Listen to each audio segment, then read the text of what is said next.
Good morning and welcome to Live in a Greenhouse on YouTube. If you're new to my channel, I'm the owner of what will soon be the first greenhouse enclosed home in the United States. After almost 9 months of waiting for my building permit and another 2 months waiting for the excavation contractor to become available, we finally started digging yesterday. Link to that video will be up in one of these corners.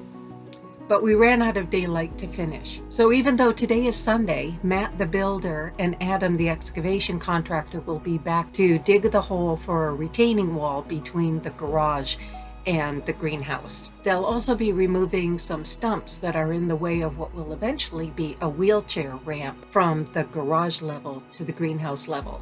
So if you're a fan of heavy machinery like I am, today's going to be another fun day.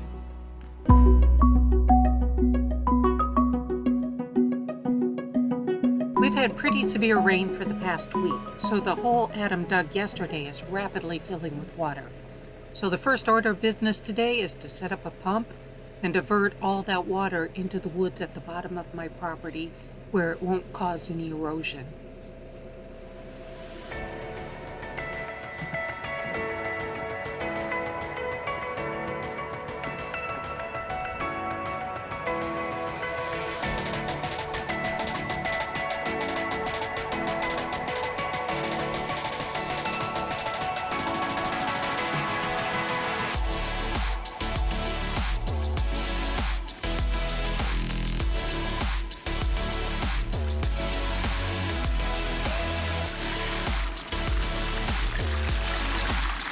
Next order of business is to move the machine to the opposite side of the property. Matt and Adam ended the day yesterday at the west or left end of the greenhouse, but today's work is at the east end of the greenhouse. There's about a 4-foot grade change from the east end of the greenhouse to the west end, so a lot of the dirt that came out of the hole will stay where it is to raise the grade in this area.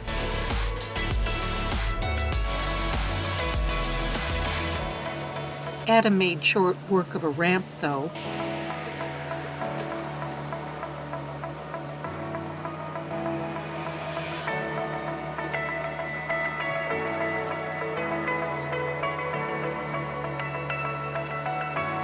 And picked up his bucket on the way by.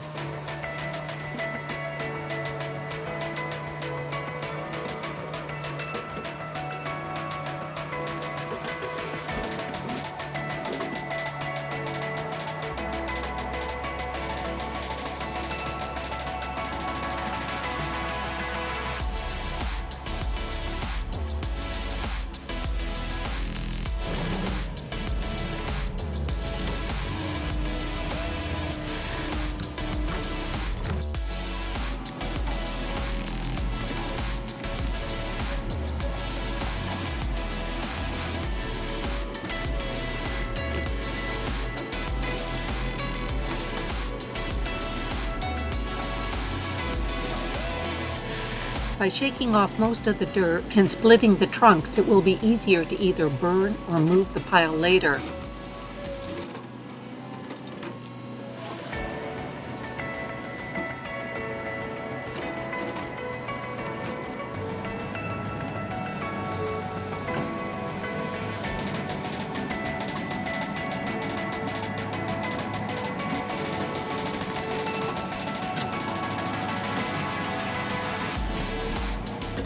While Adam worked on a few stumps, Matt confirmed the elevations in the hole where the house will go relative to where the retaining wall will go, pretty much under where Adam's machine is right now. There's very little space on the property that won't be touched by the construction, and I asked Adam to toss the stumps into a pile to the side.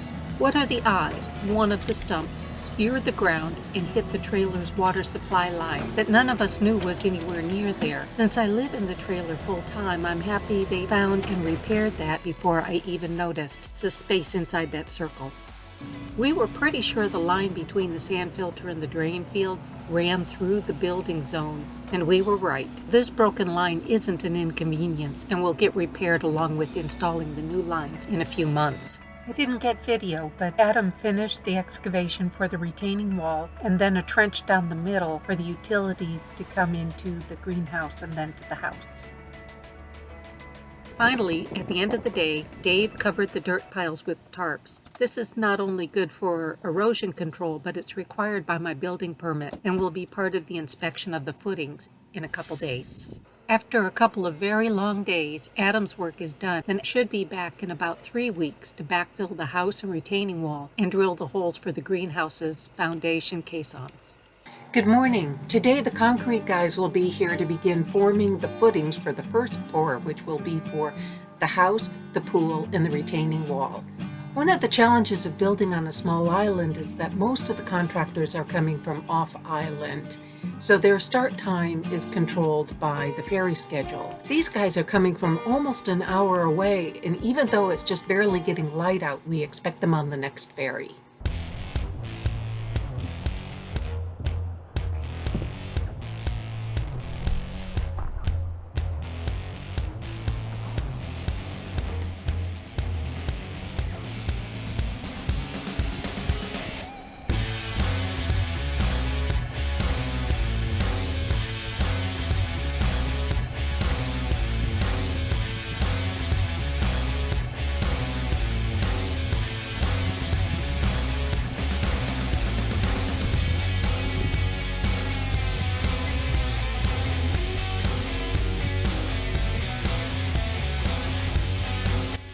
While the concrete guys get set up, Dave is going about removing the end of this deck.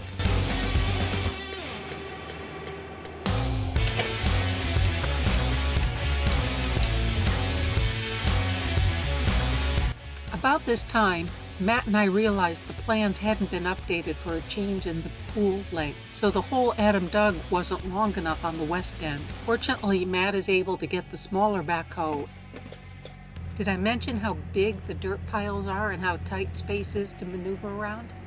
Matt had to move a lot of dirt just to reach the spot where he could begin digging and hopefully dig the rest of the length without holding up the concrete guys. Meanwhile, the concrete guys made quick work of marking out the footings and were on to building the forms. Matt was still trying to move across the piles.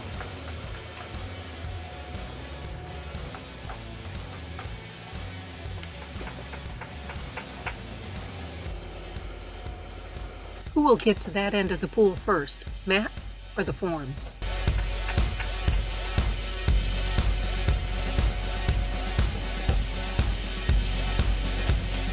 Finally across the piles and moved into position to dig, Matt extended the hole for the pool another 10 feet.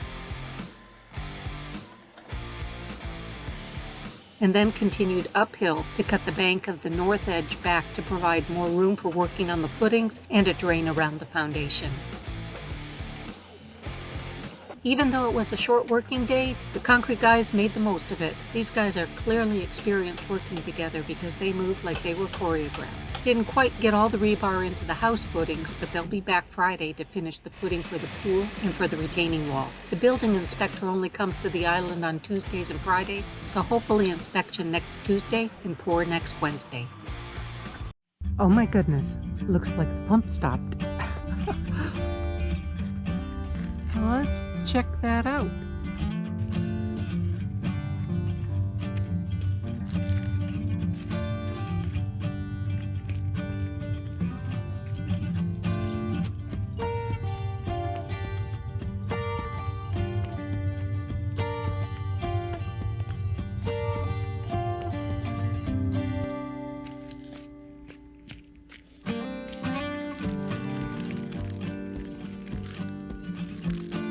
Fortunately, pulling the line and shaking the pump seems to have cleared whatever it was, and it is working again. So I'll check this in about another half hour, make sure it's continuing to work. There is a lot of water to clear. The pump continued to work and the water continued to clear until later that day there were just isolated puddles left, and I was able to get down into the hole and walk around my house. Come back next week and we'll see if the weather held and the guys were able to finish the forms, get an inspection, and pour some concrete. Thank you for watching. Please like and subscribe.